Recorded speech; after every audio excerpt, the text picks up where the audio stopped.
Hey out there, thanks for tuning in. Today I wanted to talk about specifically how to build a successful war clan, why our clan has so many wins, why we're so successful at doing what we do, and then just go over a couple little tips and tricks that could probably help you out. And I'm more than open for anything else that you want to, leave in the comments. We'd love to have anything to our advantage that you can help with would be great too. So, first thing I wanted to go over is, our war record. So we did win the war yesterday. I will take a look at that for you. And we won. It was 82 to 38. So we really only missed out on about 8 of those war stars. I think it was only the top 5 players that we didn't actually get 3 stars on. Actually couldn't take a look at that. But as you can see, we did pretty well, 90% average destruction. We used mostly all of our attacks. I think there was a couple people that really just couldn't do it, but they are pretty active members, so we're going to keep them around. But aside from that, let's go right into it, start talking a little bit about town halls. So the very first thing is our town halls are not oversaturated with Town Hall 10s. So we do not bring in a bunch of people who just have a Town Hall 10 and max troops just because they have a Town Hall 10. What that ends up doing, and we found out the hard way, is that you end up getting pinned up against a bunch of clans that have a bunch of Town Hall 10s themselves. As you can see, we have one Town Hall 10. We have, I think, about 15 Town Hall 9s, and the rest being Town Hall 8s there. But what that does is match us up appropriately with another clan that doesn't have nothing but Town Hall 10s. The reason why it's so difficult to 3-star Town Hall 10 is because of the Infernos. Honestly, if you're going against level 2 Infernos, it's quite difficult if you don't have the spells necessary. A lot of us are not going to jump up to Town Hall 10 for quite some time, so we don't have free spells. We don't have that extra spell or those extra troops needed to really get in there and get the job done. So it's really to a disadvantage for our clan, especially being that most of us are Town Hall 9s and intend on staying there for quite some time. So that's one tip. Really just don't oversaturate yourself with people with Town Hall 10s just because they have them. Really doesn't help you out too much, because what, like I said, ends up happening is you end up facing a bunch of Town Hall 10s themselves. While I'm here, another point I want to touch on is we do specific requests. As you can see, he's asking for archers and wizards. Some of us are a lot more specific, and we definitely fill in what they ask for. We never, ever put in anything that they don't want. No, I can't say never ever. I did troll my buddy Tuck today. I threw in a bunch of level 6 balloons there just to do it. I know he's going to end up dumping those, but that's okay. I will let him know about it before before the war starts. We still got 18 hours. So, but honestly, what we do, and as you can see, I'll give you some examples. There's whizzes, one which my request here, and I did drop down. Jack got above me a little bit there. Not sure how, but he did. So I asked for 1 witch, 4 whiz, and 2 archers. That's what I'm going to get when I say whiz and I say archers. Essentially what that means is the highest level possible. We don't do level 4s. Honestly, we don't do a lot of level 6 wizards. We don't want to put that burden on Al because he's the only one that has them. So we do end up with level 5 wizards, but as far as the archers go, plenty of us have level 6 archers, so we make sure that everyone gets level 6 archers there. So that's one good point. Don't just go randomly putting in whatever you want into people's bases. It really just messes up the war. People have their bases designed a specific way, and definitely having those troops in there the way that they ask will be beneficial to not only themselves but to your clan for a win. Another thing I want to talk about is just requesting for clan wars. So when we actually are in the middle of clan war and we go to make a request for a certain troop type, and as you see, it goes in the chat and it says any right there for Jimmy, but what we'll typically say is something like wizards, and then we'll put CW afterwards, capital C, capital W. That indicates to the other clan members in the clan that, hey, this is for war. Don't donate me some low-level wizards, or don't donate me something other than wizards just because that's what you happen to have.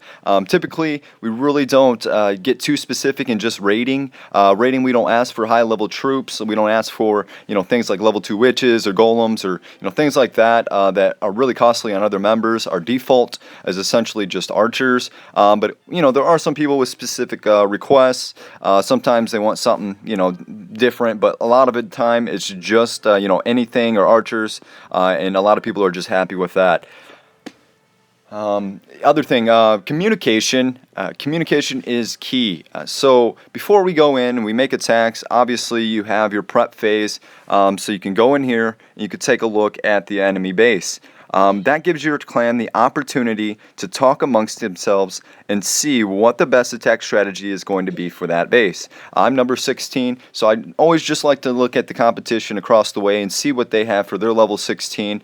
So what I would do is I say, hey, I'm going to attack level 16. I'm thinking about doing for example, a go wee wee type attack for this base. What do you guys think about me coming from the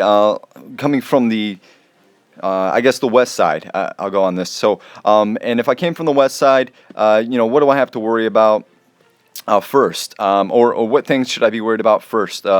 And what they'll do is just kind of put in their tips, their tricks, what they think would be different. Hey, no, maybe a go wee wee isn't the best attack for that. Maybe you should use a go wipe. The reason we say that is because X. So that's key. Definitely communicate with your clan. That's going to make the big difference. It's going to decide whether you get wins or you get losses. That's one of the biggest failures in clans that I've seen. And it really, really does make a difference. So definitely communicate with your clan. Another thing I want to talk about is the openness of your clan, or invitation or joining of new members.